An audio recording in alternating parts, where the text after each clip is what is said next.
Basketball fans, welcome back. So I made a lot of Kenya Morans videos uh, last weekend, and there are a couple of articles that I just wanted to react to, and I just said, let me just go live and just react to them.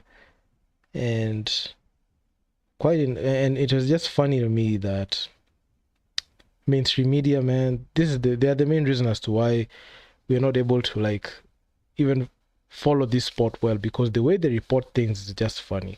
So there's this article by Citizen Digital, and I doubt if they have done any research, but with my commentary, we'll be able to go through this article and just have a brief.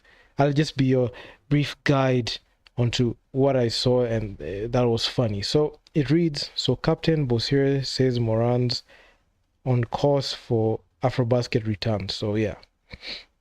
So the Kenya Morans captain Victor Bosire believes their victory over Guinea at the 2025 FIBA AfroBasket qualifiers was crucial in their bid to secure qualification to the men's basketball continental championship. So to get some context, Kenya got brutally battered by Tunisia, battered by Angola, and the only game that we looked like we could play was the Guinea game. But if you look at how we played against Guinea, you could see we took advantage of the fact that they were spent, especially coming off two back-to-back losses, both the Kenya Morans and Guinea. So this is a battle of the losers when we're trying to establish who's going to get their first win. So there's that.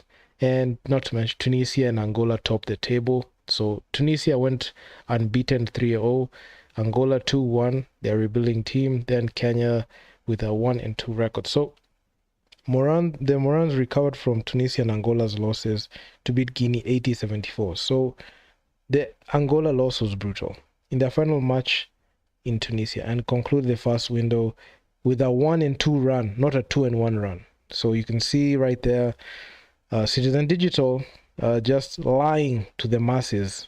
I don't know who writes these articles, but my God, it's funny. So, and it doesn't stop, it gets worse. So speaking upon the team's arrival from Tunisia on Tuesday, the Ulinzi Warriors point guard.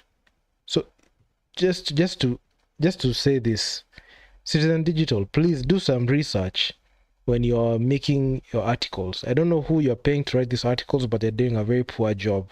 So Victor Bosire plays for the Equity Dumas. He played for the Ulinzi Warriors in 2022. He's been playing for the Equity Dumas for 2 years now. So it's very unfortunate that these people are very incompetent to do their job.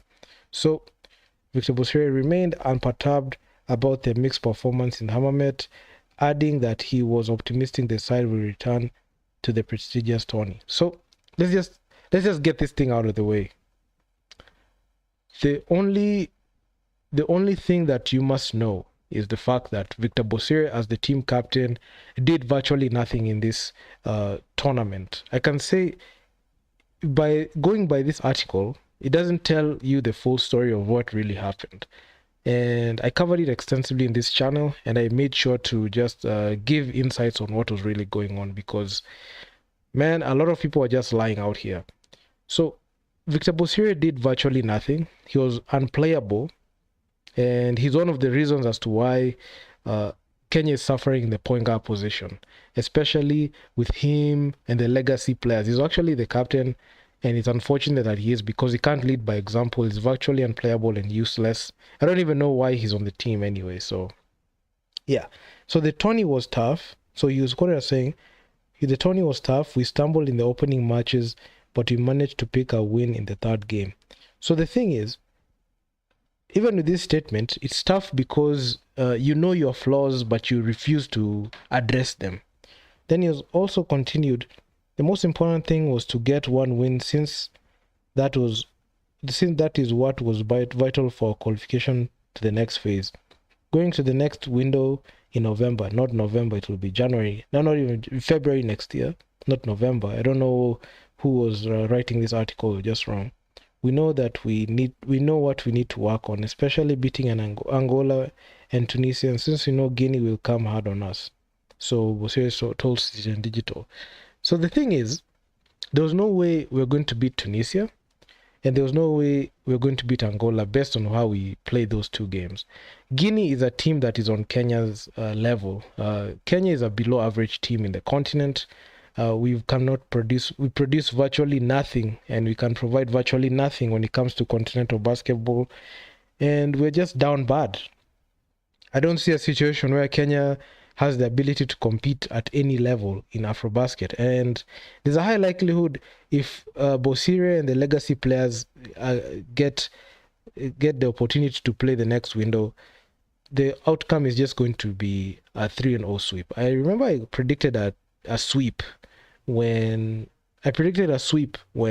we were playing in those FIBA World Cup qualifiers, and it came to happen. I also predicted a sweep when it came to this tournament because I honestly felt like the way we were training and the way the players were nonchalant, especially the legacy players, thinking that they're all that. I mean, Victor Bosire right here is talking like he's a 4-time AfroBasket champion or something. This guy has produced virtually nothing. I don't know what this guy does, man. Like, this guy is just, he's just useless. I've never trusted this guy to do anything for us. And sometimes, quite frankly, I'm not sure what this guy brings to the table, especially when it comes to the Kenya Morans, because some people here, when they give like their interviews, they talk as if they have achieved anything for the country, and yet they have done virtually nothing. So that thing really, amazes me a lot. So moving on. So the season player was also underscored the invaluable insights gleaned from the initial phase, emphasizing their pivotal role in honing teams' competitive edge against the continent's formidable powerhouses in the forthcoming battles later this year. So the funny thing is, this guy actually thinks that he's, he can do something. I don't think that he's aware that the team doesn't even need him. I'm not sure that he's aware the team actually needs his services, because this is a guy that can't provide for you anything on the offensive end, the defensive end. He's old, he's up there in age, and they are one of those players that have refused to leave the team given like his poor performances. So I'm not even sure why he gets like selected. So there's that. So, and also he also added, going to a foreign country, the home team sometimes play delay tactics to derail us mentally, but our job is to stay focused on the game. So the thing is, number one, the legacy players are useless. That's one thing that we have to acknowledge.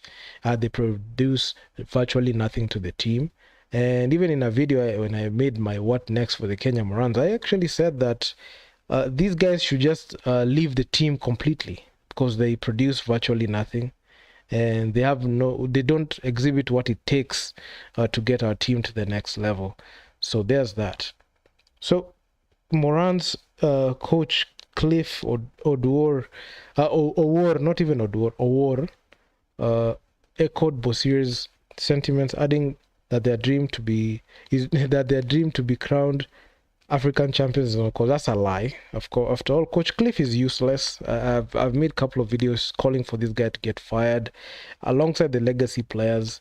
So he was also quoted as saying, "We are going to review the lesson with the boys after this. We are going to beef up the squad to up our chances of qualifying." Ha! This is the biggest lie, man. Like, there's some people who can just lie through their teeth and they're just comfortable with it, and it just amazes me.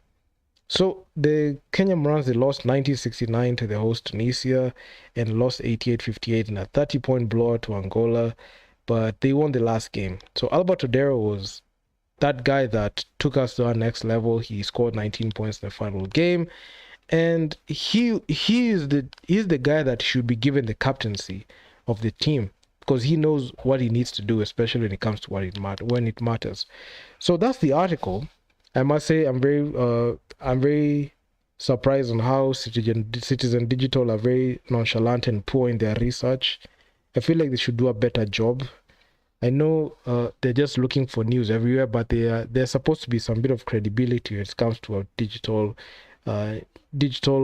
news and a media network. So that's the article. I must say the Kenya Morans will go nowhere with Victor Bosire and Coach Cliff, and also the legacy players. As long as they keep those players in the squad, as long as Victor Bosire is the captain, the team is still gonna lose anyway. So Coach Cliff can come out and say anything that he wants to say, but the reality is the team won't go anywhere, and they're just going to remain irrelevant, and there's nothing that is going to yield whatever they say here. So I just said, let me just drop my comments on there. I'm not going to go too detailed because, man, I've made a lot of Kenya Morans videos all through the years. And also when I did, and I feel like, oh my God, I made a lot of videos, especially the lead up to this tournament. I just made sure to just give my sentiments and points out there in a chronological fashion. But I'm very frustrated with how Citizen Digital, this article was written. I feel like it was very poorly researched, and they should at least put some effort in getting the facts right, and also trying to be objective, because you can see Coach Cliff, he's a very useless coach. I believe he should be fired. I don't know why the Kenya Basketball Federation and the Kenya Morans insist on this coach. He's a loser. He's a proven loser, and he'll continue to be a loser. So if you guys like the video, make sure to leave your feedback down in the comments, what you think about this whole thing. And also in the live chat, I'll be going live with a couple of videos when I'm talking about this. So yeah, man.